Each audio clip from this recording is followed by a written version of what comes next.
실손보험 전환은 보험료가 줄어드는 것만 볼 게 아니라 평소에 내가 병원을 얼마나 가는지도 한번 살펴볼 필요가 있는데요. 예를 들어서 한 달에 실손보험료가 8만 원인 2세대 가입자가 있습니다. 이분이 4세대 실손보험으로 전환을 하면 한 달에 4만 원 아끼잖아요. 그렇죠. 그러면 연간 48만 원의 보험료를 아낄 수가 있는데 단지 이게 아껴진다는 개념은 병원을 아예 안 가는 분이라면 아껴지는 게 맞아요. 하지만 만약 이분이 1년 동안 뭐 내과, 정형외과, 부인과 등 12번을 통원을 한다. 한 달에 한 번. 네. 그러면 줄어든 보험료나 내가 더 부담한 병원비나 똑같습니다. 아, 그러네요.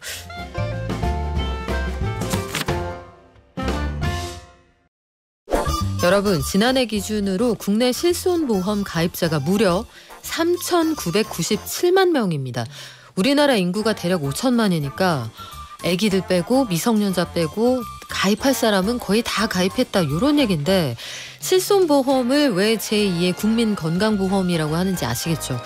근데 보험료는 야금야금 오르고 사실 나는 별로 청구한 게 없단 말이에요.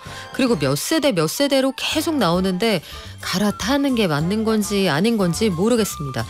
그래서 오늘 돈터뷰에서 실손 전환의 득과 실, 보험 가입자의 권리를 지키는 약관교실 Y 박상환 부대표에게 어떻게 하는 게 좋은지 물어볼게요. 안녕하세요. 네, 안녕하세요. 부대표님, 이 실손 보험료가 가끔 잊고 있으면 문자가 와 있어요. 좀 있으면 보험료가 조정될 것 같다. 네. 오를 거면서 오른다 이렇게는 안 보내고요. 조정의 가능성이 있다. 네. 그리고 당신의 보험 나이가 오를 수 있다 이렇게 오거든요. 네. 이게 실손 보험료가 오르는 때가 따로 있는 거예요? 실손보험을 최초 가입한 날을 기준으로 이제 갱신 주기가 도래할 때마다 오르는데요. 갱신 주기는 가입한 시기에 따라서 5년이나 3년, 이렇게 1년 이렇게 있습니다. 그래요. 그러면 보험료가 사실은 이게 많다면 많고 적다면 적은 돈인데 부담이 안 되는 건 아니거든요. 네. 요즘같이 물가 비쌀 때 실손보험은 새 상품이 계속 나오고 자꾸 갈아타라는데 네. 이 갈아타면 좋은 거예요? 갈아타면 좋은 건지 나쁜 건지는 조금 오늘 설명을 좀 길게 해야 될 것 같은데 일단은 실손보험 전환이라는 말이 바로 이제 갈아타는 거거든요. 근데 실손보험 전환은 과거 실손보험에 가입한 분들이 보험료가 부담스럽거나 한 경우에 별도의 심사 없이 현재 판매되고 있는 실손보험으로 변경하는 것을 말하는데 통상 1세대, 2세대, 3세대 가입자가 4세대로 변경하는 걸 말합니다. 그래요. 그러면 전환을 한다. 자꾸 전환하라고 전화가 오고 문자가 오는 거 보니까 이게 저한테보다 회사한테 좋은 것 같은 느낌이 들어요. 네. 소비자한테 되게 좋은 거면 내가 굳이 안 찾아가는데 이렇게까지 하라고 안 할 것 같거든요. 네. 그럼 실손을 4세대로 전환을 하면은 보험료가 좀 싸집니까? 네, 실손보험을 전환할 경우 보험료가 이제 줄어드는데 일단은 얼마나 줄어드는지를 알기 위해서는 내가 가입한 실손보험이 몇 세대인지 먼저 확인하는 게 중요한데요. 아마 청취자분들도 한번 들어보시고 나는 몇 세대인지 한번 확인해 보시기 바랍니다. 2009년 10월 이전에 가입한 실손보험은 1세대 실손보험이고요.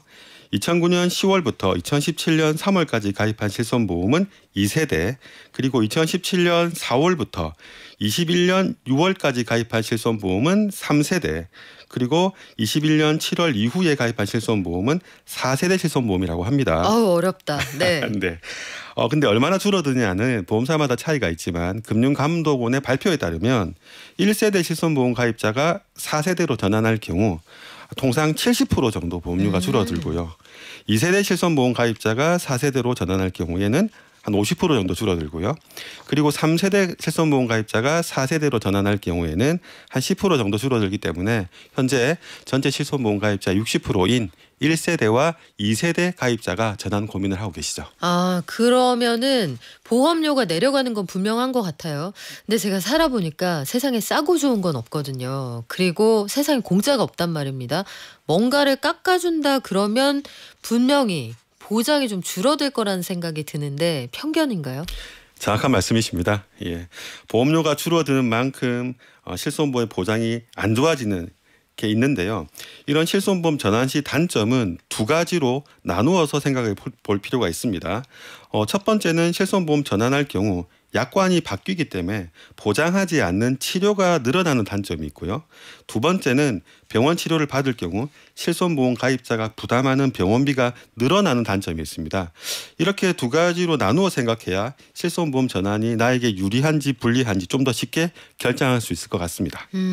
나는 조만간 한 1년 반 정도 뒤부터 굉장히 아플 것 같다. 이러면 갈아타지 말아야 될 것 같네요. 그건 아무도 모르죠. 근데 그걸 아무도 모르니까 요게 문제인데, 자, 하나하나 따져볼게요. 실손보험을 전환할 때 보장하지 않는 치료가 늘어난다고 하셨잖아요. 네. 대표적으로 어떤 게 빠져나갑니까? 대표적으로 2세대 중반 시점이 2016년 이전 실손보험은 우리나라 사람이 가장 많이 하는 수술인 백내장 다초점 수술을 할 경우 보장이 되었지만 전환을 하면 보장이 안 되겠죠. 또한 영양제나 비타민제 같은 경우도 3세대 실손보험까지는 의사의 소견이 있는 경우 보장을 받을 수 있지만 4세대 실손보험부터는 의사의 소견과 관계없이 식약처 허가사항으로 투약된 경우만 보장한다고 약관이 바뀌었고요. 또 도수치료의 경우도 2세대 실손보험까지는 횟수의 제한이 없었어요. 하지만 4세대 실손보험부터는 치료의 효과가 입증된 경우에 한해서 연간 10회씩 최대 50회 보장한다고 약관이 변경되었습니다. 아, 그렇군요. 지금 김미라님은 그런 의견도 주시는데요. 이 질문인데, 저희 아들이 직업군인입니다. 실손보험을 군대에서도 들어줬고 제가 개인적으로 농협에도 가입을 해놨는데 이런 거는 어떻게 하면 좋은 건가요? 하셨는데 중복 가입하실 필요가 없죠.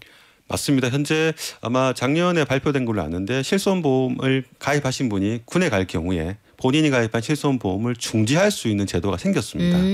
근데 이제 휴가 나올 때는 또 보장이 필요하잖아요. 그래서 중지와 재개를 반복하는 게 단점이긴 하지만 어쨌든 군대를 갔을 때 실손보험을 중지를 하면 그 기간은 보험료 안 낼 수 있습니다. 이분은 직업군인이라서 군대에서 제대하고 그런 차원은 아닌 것 같은데 중복 가입이 돼 있으면 어차피 실제 낸 돈만 보장을 하니까 예. 양쪽으로 가입하실 필요가 없는 거죠? 맞습니다. 하지만 우리가 이제 이걸 단체 보험과 개인 실손보험의 중복 가입이라고 하는데 네.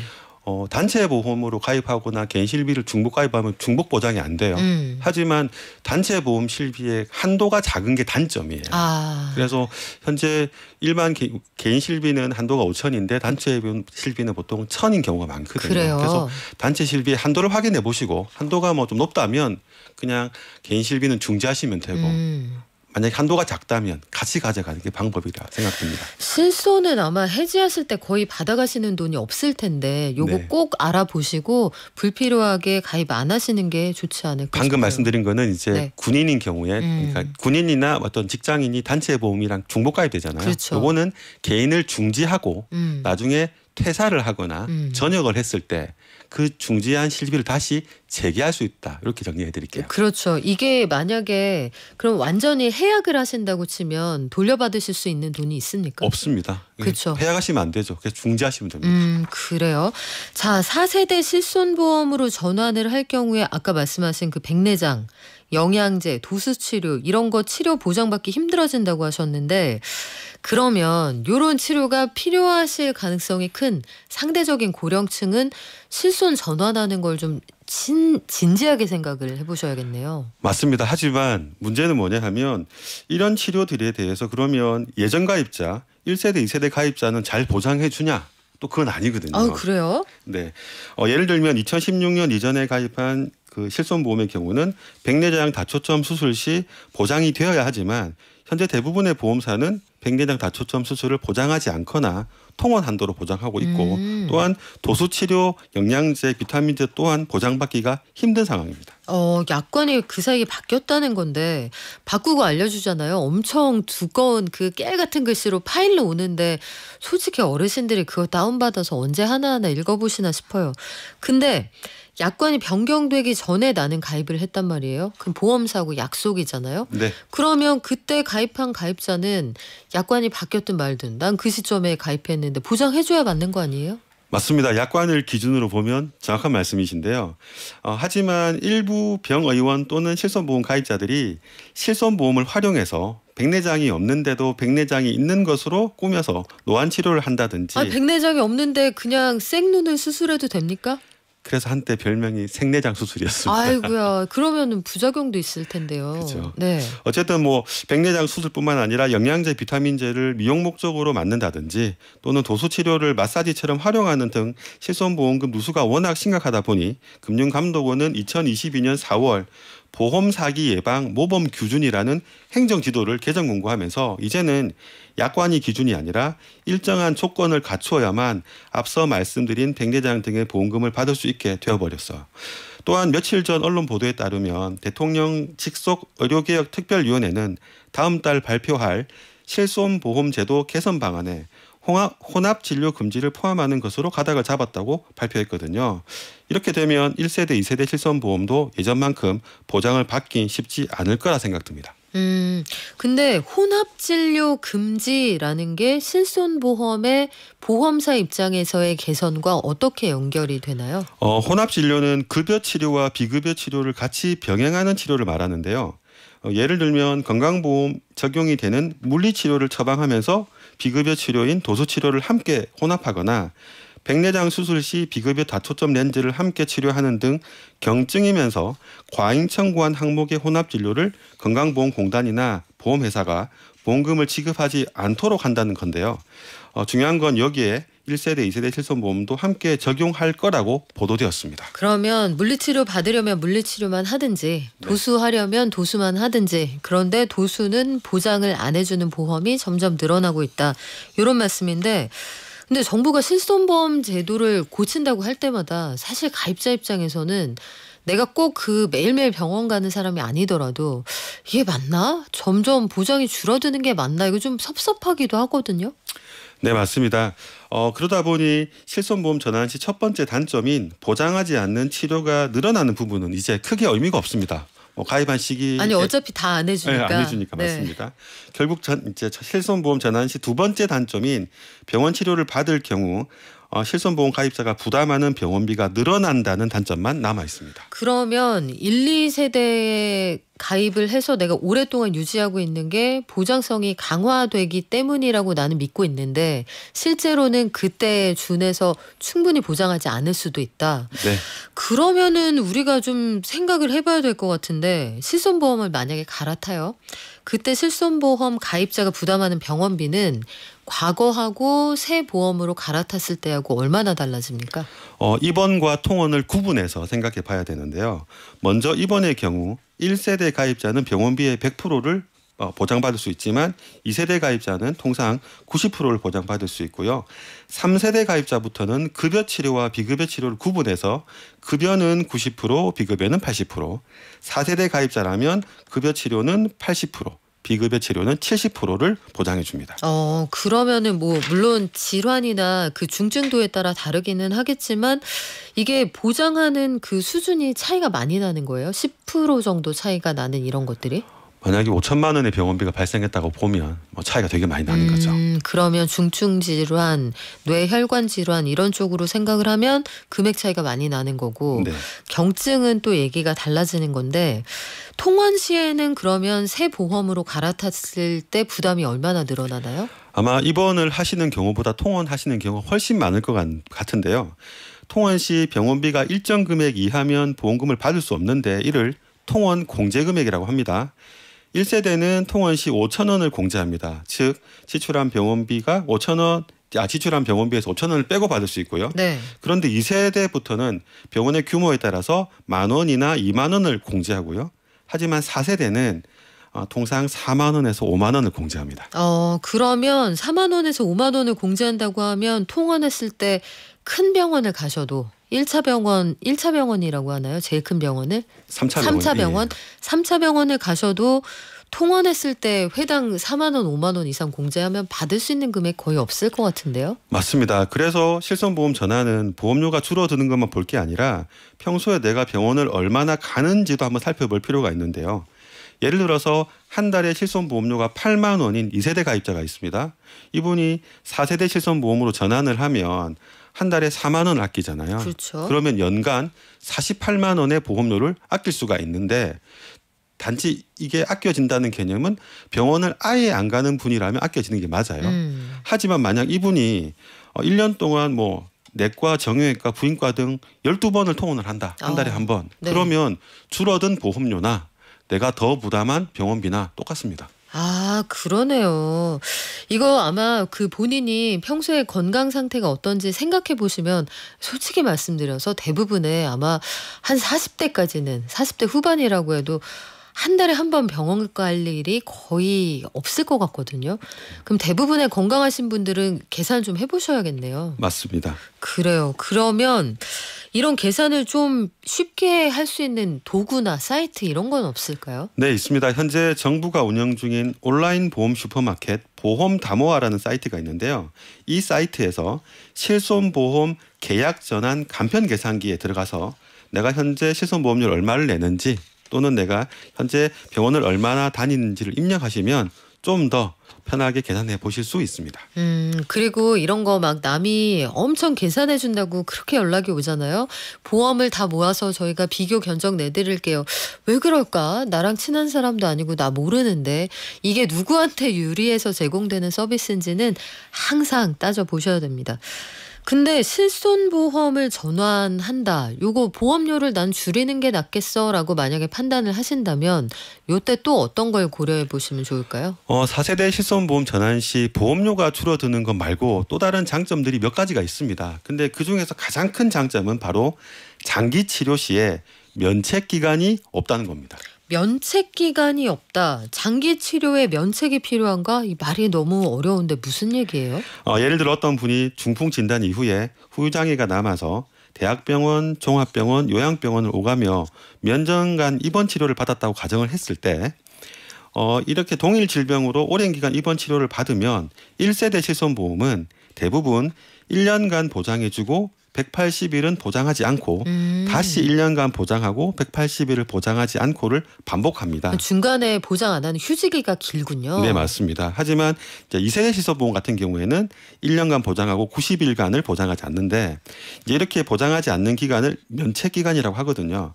하지만 4세대 실손보험은 면책 기간 없이 연간 가입 금액 한도로 보장하는 장점이 있습니다. 특히 고령자의 경우 요양병원에 장기 입원할 확률이 높으신데요. 입원 치료 시 4세대 실손보험은 면책 기간이 없다는 장점이 있기 때문에 개인적인 생각에 실손보험료가 부담스러운 고령자의 경우 실손보험 전환 시 이 부분을 우선 고려해서 전환해야 되지 않을까라는 생각이 듭니다. 고령자의 경우에는 보통은 예전에 가입한 보험이 유리하다 이렇게들 생각을 하셨는데 지금 말씀하신 장기 치료 시에 보장 안 하는 기간이 사라진다는 측면에서는 4세대가 유리할 수도 있다. 맞습니다. 요 고민이 커지는데요. 이거는 그래서 뭐가 유리하다, 완전 불리하다 이렇게 말씀드릴 수가 없을 것 같아요. 그러면 1세대, 2세대, 3세대 실손보험 가입자들이 상대적으로 보장성이 높은데 현재까지는. 근데 이게 어느 시점이 되면 거의 반강제로 4세대로 다 바뀐대요. 이게 제가 잘 알고 있는 거 맞습니까? 조금 따져볼 게 있습니다. 네. 실손보험을 가입하고 난 뒤에 5년이나 15년이 지나면 그 시점에 판매되는 실손보험으로 바뀌는 것을 실손보험 재가입이라고 하는데요. 지금 기준으로 보면 4세대로 바뀌겠죠. 이 실손보험 재가입은 대부분 2013년 4월 이후에 약관에 들어왔습니다. 정리하자면 13년 4월 이전에 가입한 실손보험은 자동으로 바뀌지 않습니다. 그리고 13년 4월 이후에 가입한 실손보험은 15년이나 5년이 지나면 그 당시에 판매하는 실손보험으로 바뀌게 되어 있습니다. 이게 보험사들이 어떻게든 새로운 걸로 바꿔서 약간 지출을 줄이려고 굉장히 애쓴다 이런 생각이 드는데 그 얘기는 기존에 설계된 실손이 일단 소비자에게 유리하기는 했구나 이 얘기네요. 네. 그래요. 그리고 간혹 이 실손보험이 가입하기 어렵다 이런 분들도 계세요. 이런 분들은 직접 가입이 어떻게 가능합니까? 지금 말씀하시는 거는 이제 일부 보험사들이 실손보험의 손해율이 높다 보니까 판매를 중단하거나 또는 다른 장기보험 상품과 같이 가입하는 경우만 실손보험 가입할 수 있다고 했는데 네. 지금도 실손보험만 가입 가능한 보험사는 있습니다. 그렇군요. 자, 우리 마지막으로 실손보험 전환을 할 때 보장이 어쨌든 줄어드니까 이런 것들이 나는 고민이 된다 이런 분들은 어떻게 하시면 좋을까요? 만약 실손보험 전환으로 줄어든 보장 공백이 걱정되는 분이라면 이 실손보험의 공백을 채워줄 수 있는 보험료가 오르지 않는 비갱신 수술보험 또는 비갱신 간병보험을 가입하시거나 저축을 하는 것도 방법이 될 것 같습니다. 비갱신이라는 거는 그냥 보험료가 계속 똑같다 이 얘기죠. 그 보험료가 변동이 없으면서 일정 기간을 내면 보장은 100세까지 해주는 거. 아, 그래요? 그런 것들 좀 찾아보시면 좋을 것 같은데 질문 몇 개만 답을 좀 해드릴까요?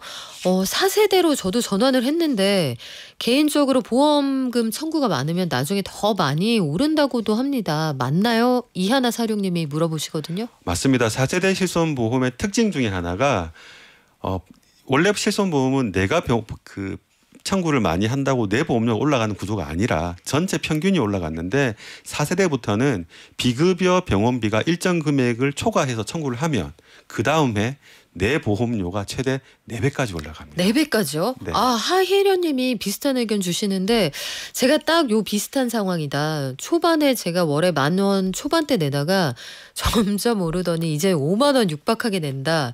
그래서 병원도 잘 안 가고 해서 저는 4세대로 보험료 낮춰서 전환했습니다 하셨는데 합리적인 선택 맞습니까? 개인적으로 맞다고 생각하는데요. 이분이 오른 이유가 내가 비급여 치료를 많이 받아서 올랐다라고 하면 약관이 정해진 데 올라간 거고 네. 그게 아니라 지금 실손보험 4세대도 지금 손해율이 올라가서 보험료가 갱신될 때마다 조금씩 올라가는 경향이 있기 때문에 그거라면 그전 상품이 더 많이 올랐을 겁니다. 그러면은 별로 안 아픈데 아주 어렸을 때나 젊었을 때 나 이제 취업했으니까 가입해야지 이렇게 마음먹을 필요는 없겠네요. 하지만 이 실손보험 필요한 이유는 네. 워낙 병원비가 고가다 보니까 예를 들면 인공관절 수술이나 아니면 다쳐서 병원에 갔는데도 네. 몇백만 원의 병원비가 나오는 케이스가 많기 때문에 네. 실손보험은 기본적으로 가입하시는 게 맞습니다. 그래요. 요거 아마 건강 상태랑 가입 기간 이런 걸 잘 따져보시고 가입하시는 게 좋을 것 같습니다. 자, 지금까지 약관교실 Y의 박상환 부대표와 함께했습니다. 고맙습니다. 네, 감사합니다.